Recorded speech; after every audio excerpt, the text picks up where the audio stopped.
एक था राजा जिसका नाम वीर सिंह था। वह अपने साहस और न्यायप्रियता के लिए पूरे राज्य में प्रसिद्ध था। उसका राज्य खुशहाल और समृद्ध था और लोग उससे बहुत प्रेम करते थे। राजा वीर सिंह का एक बहुत खास मित्र था, एक बुद्धिमान साधु जिसका नाम योगानंद था। योगानंद ने राजा को कई बार कठिन परिस्थितियों से निकलने में मदद की थी, इसलिए राजा उसे बहुत सम्मान देता था। एक दिन योगानंद राजा के पास आया और कहा, राजन, तुम बहुत अच्छा राज्य चला रहे हो, लेकिन तुम्हारी एक परीक्षा बाकी है।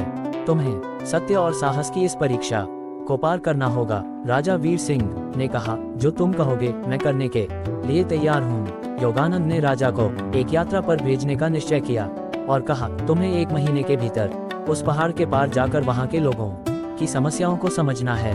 राजा ने सहमति जताई और यात्रा की तैयारी करने लगा। यात्रा के दौरान राजा को कई कठिनाइयों का सामना करना पड़ा। जंगल के बीच एक रात उसने देखा कि एक बूढ़ी महिला अपने टूटे हुए घर में अकेली बैठी थी। राजा ने उससे पूछा कि वह इतनी रात को यहाँ क्यों है। महिला ने कहा कि उसके बेटे ने उसे घर से निकाल दिया था और अब वह बेघर हो गई थी।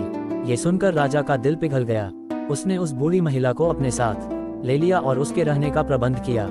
आगे बढ़ते हुए राजा एक गांव पहुंचा, जहां लोगों के पास पीने के लिए साफ पानी नहीं था। लोगों ने बताया कि उनका कुआं सूख चुका है और वे कई दिनों से परेशान हैं। राजा ने अपने साथ आए सैनिकों को तुरंत आदेश दिया कि वे कुएं की मरम्मत करें और लोगों के लिए पानी की व्यवस्था करें।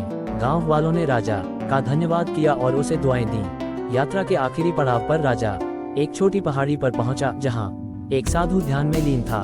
साधु ने राजा को देखा और मुस्कुराते हुए कहा, राजन, इस यात्रा में तुम्हें जो अनुभव हुआ है वही तुम्हारी असली परीक्षा थी। तुमने न केवल लोगों की मदद की बल्कि उनके दर्द को समझा और उनके दुखों को दूर करने का प्रयास किया। यही एक सच्चे राजा का कर्तव्य है। राजा वीर सिंह ने साधु को प्रणाम किया और कहा, मैंने सीखा कि एक सच्चे राजा को अपने लोगों का दुख दर्द समझना चाहिए और उनकी भलाई के लिए हर संभव प्रयास करना चाहिए। राजा ने लौटकर अपनी प्रजा के प्रति और भी अधिक संवेदनशीलता और समर्पण का भाव रखा। उसकी यह यात्रा उसे हमेशा याद रही और उसने अपने राज्य में और भी अधिक सुधार किए।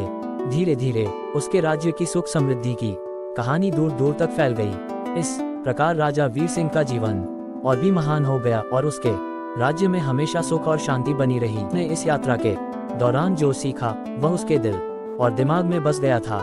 वह जान गया था कि केवल सिंहासन पर बैठकर शासन करना ही एक सच्चे राजा का धर्म नहीं है, बल्कि अपनी प्रजा का दुख दर्द समझकर उनकी मदद करना और उनके जीवन को बेहतर बनाना ही एक सच्चे राजा का असली कर्तव्य है। यात्रा से लौटने के बाद राजा वीर सिंह ने अपने दरबार में एक घोषणा की। उसने कहा, अब से हर महीने के अंतिम दिन में दरबार में बैठकर आप सभी की समस्याएं स्वयं सुनूंगा। कोई भी अपनी परेशानी को मेरे सामने रख सकता है। ये सुनकर राज्य के लोगों में खुशी की लहर दौड़ गई। वे अपने राजा के इस निर्णय की सराहना करने लगे और उसे दुआएं देने लगे। धीरे धीरे राजा ने अपने राज्य में कई सुधार कार्य किए। उसने नए स्कूल और चिकित्सा केंद्र खुलवाए ताकि लोगों को शिक्षा और स्वास्थ्य सुविधाएं मिल सकें। उसने किसानों की समस्याओं का समाधान करने के लिए विशेषज्ञों की एक टीम गठित की और उनके लिए नए सिंचाई साधनों की व्यवस्था की ताकि उनकी फसल अच्छी हो सके। उसने व्यापारियों के लिए भी नई योजनाएं बनाई ताकि वे राज्य में अच्छे से व्यापार कर सकें और राज्य की आर्थिक स्थिति को और मजबूत कर सकें। कुछ समय बाद राजा वीर सिंह को खबर मिली कि राज्य के उत्तरी हिस्से में एक खतरनाक डाकू गिरोह ने आतंक मचा रखा है। यह गिरोह गरीबों के घरों में लूटपाट करता था और उनके जान माल को नुकसान पहुंचाता था। राजा वीर सिंह ने अपनी सेना के प्रमुख को बुलाया और तुरंत डाकुओं को पकड़ने का आदेश दिया। लेकिन कई प्रयासों के बावजूद डाकुओं को पकड़ना आसान नहीं था, क्योंकि वे जंगलों में छिपे रहते थे और बहुत चालाक थे। इस समस्या को देखकर राजा वीर सिंह ने खुद ही डाकुओं को पकड़ने की योजना बनाई। उसने एक चालाक योजना बनाई और अपने कुछ भरोसेमंद सैनिकों के साथ सामान्य ग्रामीण का वेश धारण करके जंगल की ओर निकल पड़ा।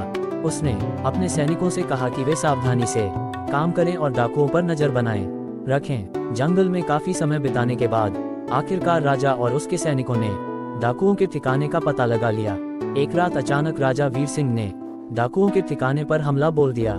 इस हमले में कई डाकू पकड़े गए और जो भागने की कोशिश कर रहे थे उन्हें भी सैनिकों ने घेर लिया। राजा वीर सिंह ने इन डाकुओं को पकड़कर न्याय दिलवाया और राज्य की प्रजा को डाकुओं के आतंक से मुक्त कराया। इस जीत के बाद राजा वीर सिंह का मान और सम्मान और भी बढ़ गया। लोग उसकी बहादुरी और बुद्धिमानी की कहानियां सुनाते और उसकी तारीफ करते। राज्य में अब शांति और समृद्धि थी, लोग खुशहाल जीवन जी रहे थे। राजा वीर सिंह ने अपने राज्य को एक आदर्श राज्य बना दिया था, जहां सभी लोग एक दूसरे की मदद करते और एकता से रहते। समय बीतता गया और राजा वीर सिंह का राज्य सुख समृद्धि की ऊंचाइयों को छूने लगा। प्रजा ने अपने राजा को सच्चे हृदय से अपना आदर्श मान लिया। राजा ने अपने जीवन का हर क्षण प्रजा की सेवा में समर्पित किया।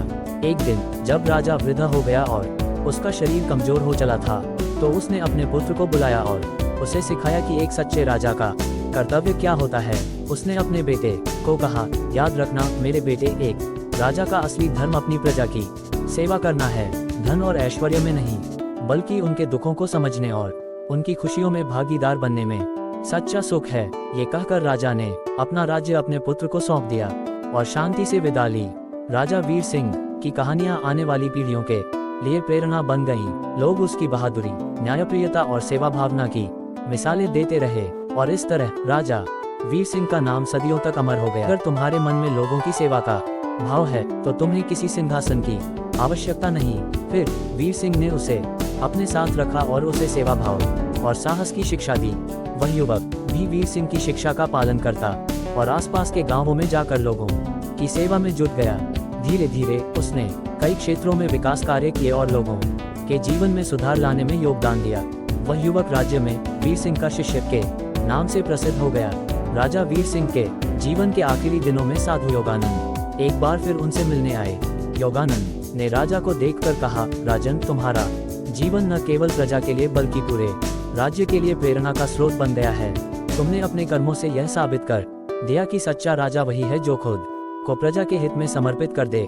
राजा वीर सिंह मुस्कुराए और बोले, मुझे अब किसी भी चीज की आकांक्षा नहीं है। मैंने जो कुछ भी किया वह मेरी प्रजा के लिए था और यही मेरे जीवन का सबसे बड़ा धन है। इस तरह राजा वीर सिंह ने अपने जीवन के आखिरी दिन शांतिपूर्वक बिताए। उनकी मृत्यु के बाद पूरे राज्य में शोक की लहर दौड़ गई। प्रजा ने उन्हें अश्रुपूर्ण श्रद्धांजलि अर्पित की। उनके पुत्र अर्जुन ने राज्य में एक स्मारक बनवाया, जहां लोग आकर राजा वीर सिंह को श्रद्धांजलि अर्पित करते और उनकी कहानियां सुनते। राजा वीर सिंह का नाम केवल उनके राज्य तक ही सीमित नहीं रहा, बल्कि उनकी कहानियां आसपास के राज्यों में भी फैल गईं। वह एक ऐसे राजा के रूप में अमर हो गए जिसने अपने राज्य और प्रजा के लिए खुद को पूरी तरह समर्पित कर दिया। समय के साथ साथ उनकी गाथा एक किंवदंती बन गई और लोग आज भी राजा वीर सिंह को सम्मान और आदर के साथ याद करते हैं। राजा वीर सिंह की अमर गाथा से लोग ये सीख लेते रहे कि सच्चा नेतृत्व अपने लोगों के दुख दर्द को समझने, उनके साथ खड़ा होने और उन्हें खुशहाल जीवन देने में है। इस प्रकार वीर सिंह का नाम इतिहास के पन्नों में स्वर्ण अक्षरों में दर्ज हो गया और उनका जीवन पीढ़ियों के लिए प्रेरणा का स्रोत